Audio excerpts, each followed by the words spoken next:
This was a true story. Rudy was born into an ordinary working-class family. Everyone in his family loved football, especially the Notre Dame Fighting Irish football team. Growing up surrounded by that passion, Rudy dreamed that one day he would wear a Notre Dame jersey. But reality was never easy. Because of his small size, even when he reached high school, he was still just an unnoticed member of the team. Before graduating from high school, the coach held a farewell ceremony for all the players. To honor the 3 years they had spent training together, the coach asked every player to make one final hit on him. The other players were strong and powerful, and each hit was strong enough to push the coach back several feet. When it was Rudy's turn, he gave everything he had and charged forward, compared with the others. His strength was clearly not enough. That final hit only made the coach take one small step backward. But the coach noticed something special about Rudy. It was his determination. Once Rudy set his mind on a goal, he refused to give up easily. After graduating from high school, Rudy was sent by his father to work at a steel mill because his grades were not good enough. But his dream never changed.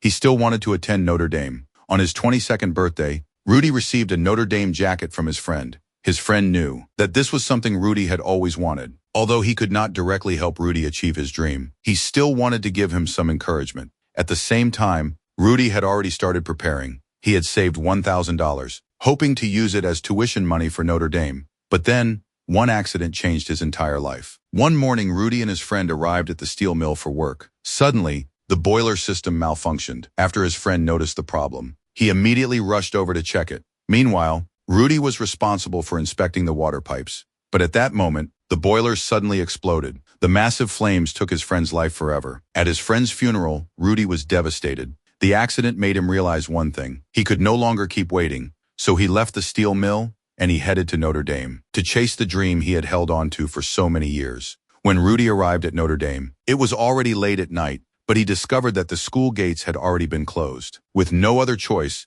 the security guard told him to find the school's priest, because at that hour, the priest was probably the only person who could help him. At first, the priest thought Rudy had come there because his friend had passed away, and he was looking for comfort. But after talking with him, the priest realized that Rudy wanted to get into Notre Dame and join the football team. After hearing Rudy's dream, the priest told him that with his grades and physical condition, it was almost impossible. But there was a nearby school called Holy Cross College. If Rudy could complete enough credits there, he might have a chance to transfer into Notre Dame. Although it was not the easiest path, it at least gave Rudy an opportunity. After arriving at Holy Cross College, Rudy began working harder than ever. During every class, he carefully wrote down every important point, but his way of studying was not effective. At that moment, another student noticed the problem. He told Rudy simply memorizing everything would never truly improve his grades. The student's name was Pete. Not only was he an excellent student, but he was also the academic tutor assigned to Rudy by the priest. Pete told Rudy that he could help him improve his grades,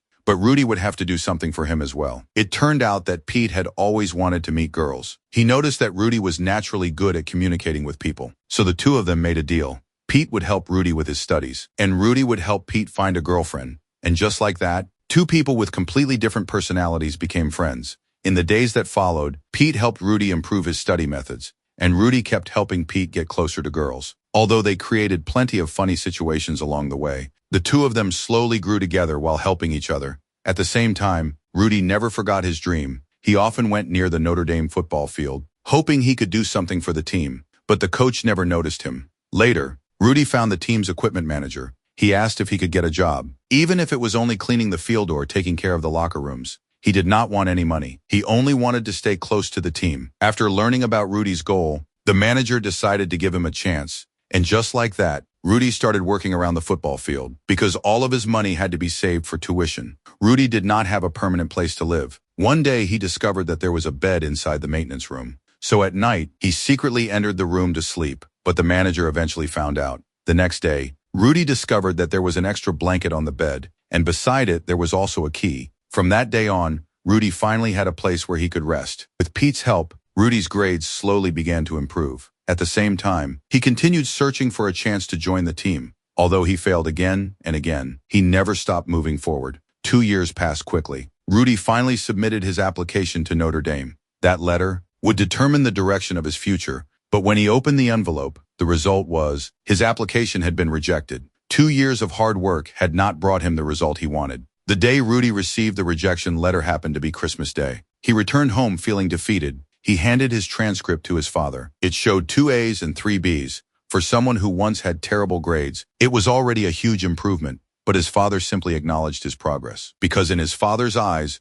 Rudy's dream of attending Notre Dame was unrealistic. He wanted his son to find a stable job and live an ordinary life. His father was not the only one who doubted him. His older brother also believed Rudy was wasting his time. In their eyes, Rudy had neither outstanding grades nor a strong body. Trying to join the Notre Dame football team was simply impossible. But Rudy refused to give up. After leaving home, he returned to school. He continued studying. He continued training. If the first attempt had failed, then he would prepare for a second one. The following year, Rudy submitted another application, but the result remained the same. He was rejected once again, yet Rudy still did not stop. The third year, the fourth year, he prepared again and again, and waited for the results again and again. Finally, the moment that could change his destiny arrived once more. This time, Rudy did not open the letter immediately. Instead, he went to the outside of the Notre Dame football stadium, because this was where his dream had begun. When he finally opened the letter, the result had changed. His application had been accepted. Rudy officially became a student at Notre Dame. Years of effort finally received an answer at that moment.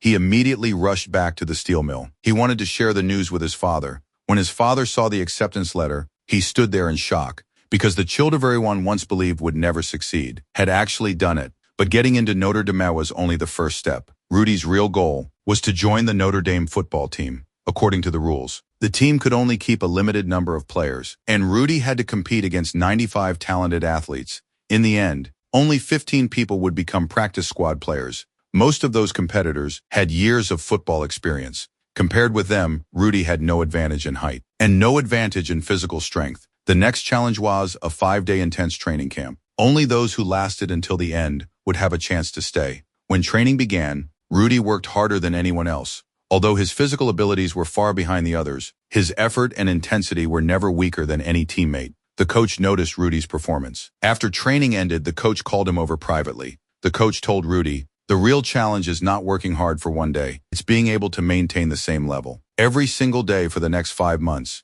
Rudy accepted the challenge without hesitation. He said he would keep pushing forward. The coach also warned him, "If you ever start to slow down, the team will cut you immediately." Hearing those words, Rudy finally realized something. He had truly become part of the team. And just like that, Rudy officially joined the Notre Dame football team. Although he was only a practice squad player, he was one step closer to his dream. After becoming a practice squad player, Rudy finally realized that the real challenge had only just begun. The job of practice squad players was to simulate the opponents during games. They had to constantly take hits from the starting players. Simply put, they were the human punching bags on the field. And those starting players were the strongest athletes on the team. Most of them were nearly 6 feet 3 inches tall and weighed far more than Rudy. Compared with them, Rudy was only 5 feet 6 inches tall and weighed less than 150 pounds. Standing next to those giants, he looked extremely small. When training started, Rudy was knocked down again and again. He fell, he got hurt, and then he stood back up. Many times when other players saw how badly he was injured, they could not bring themselves to hit him again.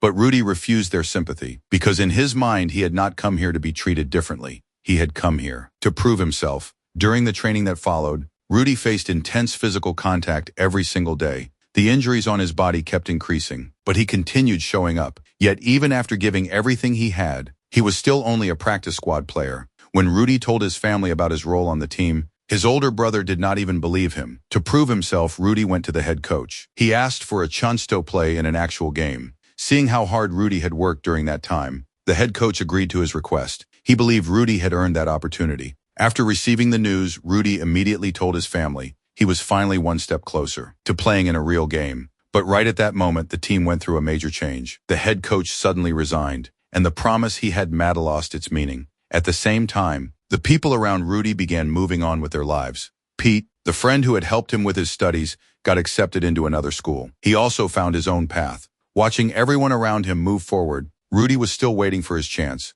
Before every game, he checked the player list. He hoped to see his name on it, but time after time, his name was never there. For 2 years, Rudy never missed a single practice, but the opportunity to play still never came. Finally, for the first time, Rudy began questioning whether he should continue chasing this dream. That was when the equipment manager found him. The older man told Rudy, "When I was young, I was also a football player, and I spent a long time sitting on the bench. Back then, I thought I would never get my chance, so I decided to leave the team. But later I realized that if I had just held on a little longer, things might have turned out completely different." The older man told Rudy, "Don't give up when you're already at the final step." Those words helped Rudy find his strength again. The next day, Rudy returned to the practice field, and this time, he was no longer surrounded by doubt. After years of hard work, the undersized player finally earned the respect of his teammates and coaches. His determination proved one thing: true strength did not only come from physical ability, it also came from the courage to never give up. To help Rudy get his chance to play, his teammates even threatened to quit as a group unless the coach allowed him to enter the game. Finally, Rudy waited for the most important day of his life. He told his family the news, and he invited his father to come watch the game. He wanted his father to see him play with his own eyes. On the day of the game, Rudy put on the jersey he had dreamed about for years. He walked onto the field with the team. Pete traveled from far away to support him. His entire family came to the stadium, and the equipment manager stood at the entrance cheering him on. But when the game started, Rudy still did not get a chance to play. Time slowly passed. The game was coming to an end. Yet Rudy was still sitting on the bench. The team captain asked the coach to give Rudy a chance, but the coach believed the situation on the field did not allow it. Then suddenly, one player started shouting Rudy's name. Soon more and more teammates joined in. The entire stadium was filled with people shouting, "Rudy, Rudy, Rudy." At that moment, only 37 seconds remained in the game. The score was extremely close. The team only needed one more point. Then they had to stop the opponent's final attack to secure the victory. To create an opportunity for Rudy, the players changed their strategy. They quickly completed the offensive play, and they successfully took the lead. With only 27 seconds left, Rudy finally stepped onto the field. Although there were only 27 seconds remaining, those seconds were the opportunity he had waited years to receive. Standing on the familiar field, he thought about everything he had gone through. Countless practices, countless falls, countless times he had stood back up, and now he was finally wearing the Notre Dame jersey and standing in a real game. When the opposing player rushed toward him, Rudy did not step back. He charged forward with everything he had. Although in the end, he did not make an incredible play. He did not even touch the ball. But those 27 seconds were enough to prove his effort, because those 27 seconds were earned through years of sacrifice. After the game ended, his teammates rushed toward Rudy. They lifted the undersized player high into the air. This was the first time in Notre Dame football history that a player had been carried off the field by his teammates. At that moment, no one cared about his height. No one cared about his lack of natural talent. All they saw was someone who had spent years fighting for his dream in the stands.